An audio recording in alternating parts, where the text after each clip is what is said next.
വാ. ആശ നല്ല ഉറക്കത്തിലായിരിക്കും. ആ ഉച്ച ഉറക്കുണ്ട്. ഉറക്കണ്ട പിന്നെ പിന്നെ ഉറങ്ങാതിരിക്കില്ലല്ലോ. അതെ അതെ രാത്രിയല്ലേ ഓരോ പണി. മിണ്ടല്ല ഞാൻ വിളിക്കാം. ആശാനെ ആശാനെ ആശാനെ. അല്ല ആശാനെ, നീ എന്താണ് എത്ര നേരമായിട്ട് എനിക്ക് പട്ട കൊടുത്തിനി രണ്ടാമത്തെ വരുത്താന്ന്.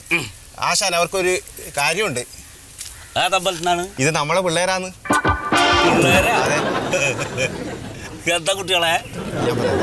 ആശാനെ, അവർക്ക് 3-4 ആനവാല് വേണമല്ലോ. എന്തിനാ നിങ്ങൾക്ക് ആനവാലി?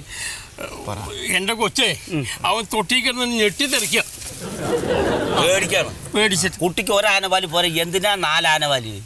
ഒരെണ്ണം അവനാണ്, ഒന്ന് പിന്നെ എനിക്കാണ്. അത് ശരി, അപ്പൊ നിങ്ങൾക്കും പേടിയാണ്. ഞാൻ ഉറക്കത്തിലുണ്ടല്ലോ, എന്റെ കഴുത്തിന് ഒരു ഭാര്യ ഞെക്കി പിടിക്കും. അതിന് ഭാര്യ സ്നേഹിച്ചാ പോരെ, പിന്നെ അവള് കഴുത്തിന് കയറി പിടിക്കുവോ? അയ്യോ, അതിന് അവളില്ല. എവിടെ പോയി? അവള് ചത്തുപോയി. അത് ശരി, നിങ്ങൾ പറ കല്യാണം കഴിച്ചിട്ടുണ്ടാ? എന്നാ പിന്നെ നിങ്ങളോടുള്ള സ്നേഹം കൊണ്ടാണ് ഭാര്യയുടെ ആത്മാവ് വരുന്നത്. അതിനെന്തിനാണ് വെറുതെ ആനവാലൊക്കെ കെട്ടുന്നത്? എന്റെ പൊന്നെ, അവള് ജീവിച്ചിരുന്നപ്പോ തന്നെ എനിക്ക് മനസ്സമാധാനം ഇല്ല. ചത്ത് കഴിഞ്ഞപ്പോ ഒട്ടും ഇതാ ഇതുപോലെ പിടിക്കാൻ തുടങ്ങിയോളെ. ശരി ശരി, ഇനി കുട്ടിക്ക് എന്താ പേടി? എനിക്കും പേടിയാണ്. എന്തിനാണ് പേടി? ഭാര്യന. നിങ്ങളുടെ ഭാര്യ ചത്തുപോയോ? ചത്തില്ല, ജീവിച്ചിരിപ്പുണ്ട്, അതുകൊണ്ടാ പേടി. ജീവിച്ചിരിക്കുന്ന ഭാര്യയുടെ പേടി. അപ്പൊ 4 ആനവാലി വേണം. ആശാനെ, പിള്ളേർക്ക് കൊടുക്കാം. കാസിന്റെ കാര്യം പറഞ്ഞു. പൈസ കൊടുക്കേണ്ടി വരും. അതെത്ര വേണമെങ്കിലും തരും. എന്നാ പിന്നെ നീ ഒരു ആനവാലിന്റെ കാസ് അറിയാലോ? അറിയാം. വൈകുന്നേരം ഒരു 4 മണിക്ക് വന്നാൽ മതി. ഞാൻ അപ്പൊ ആനയുടെ വാല് പിടിങ്ങിട്ട് വെക്കാം.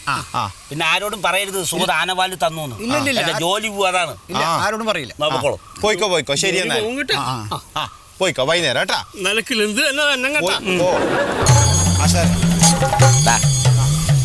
അതൊരു തമാശ കേട്ടോ. നമുക്ക് ഇത്ര പോകുന്നൊരു ചൂരക്കോലില് നമ്മളിങ്ങനെ ഓങ്ങിയ മൂത്രം ഒഴിക്കണ പേടിയുള്ള ആന, അതിന്റെ വാലിലത്തെ രോമം കയ്യുമ്മ കെട്ടിയ എങ്ങനെയാടാ പേടി മാറുന്നത്? നമുക്ക് കാസുണ്ടാക്കാൻ ദൈവം തരുന്ന ഒരേ വഴി. ആശാന എന്ത് ഇങ്ങനെ കുടിക്കുന്നത്? കൊറേ കുടിച്ചില്ല ആശാനെ. നീ പോട്ടെ, എനിക്ക് പറ്റത്ത് കൊടുക്കണം. വേണ്ടാത്ത കാര്യങ്ങളെ ചോദിക്കൂ.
മണിക്കൂട്ടനൊന്നും കഴിക്കണില്ലെന്നേ. എന്നെ കാണാത്തതിന്റെ വിഷമം അവിടെ അവന്. ഞാൻ അടുത്തേക്ക് ചെല്ലാനില്ലല്ലോ. ചെല്ലുന്നേ. എങ്ങനെയടി വെറും കൈയോടെ അങ്ങോട്ട് കയറി ചെല്ല? ഒരു കൊല പഴമെങ്കിലും ഇല്ലാണ്ട് എങ്ങനെയാ പോണേ? നിങ്ങൾ ആരുടെ കാര്യം പറയണേ? നീ ആരുടെ കാര്യം പറയണേ? നമ്മുടെ മോന്റെ കാര്യം. അത് ശരി, ഞാൻ എന്റെ ആനയുടെ കാര്യം പറയണേ. നിങ്ങളും നിങ്ങളുടെ ഒരു ആനെ. ഞാനൊന്നും പറയണില്ല. സ്നേഹം മൂത്ത കൊച്ചിന് ആനയുടെ പേരിട്ടു. എനിക്ക് എല്ലാത്തിനും വലുത് എന്റെ ആന തന്നെ. ഇങ്ങനെ പറഞ്ഞോണ്ടിരുന്നാ മതി. കൊറേ നാളായാലും ആനനെ സംരക്ഷിക്കണമെന്ന് പറഞ്ഞ് നടക്കാൻ തുടങ്ങിയിട്ട്. എന്നിട്ട് എന്തായി? അതേ, ഈ നിയമം എന്നൊക്കെ പറയണതേ കാശുള്ളവർക്കുള്ളതാ. അത് ആദ്യം അങ്ങ് മനസ്സിലാക്കാൻ കൂടെ. നിങ്ങളിങ്ങനെ ചൊറിയും കുത്തി ജീവിതകാലം മുഴുവൻ ഈ തൂണും ചാരി ഇങ്ങനെ ഇരിക്കും.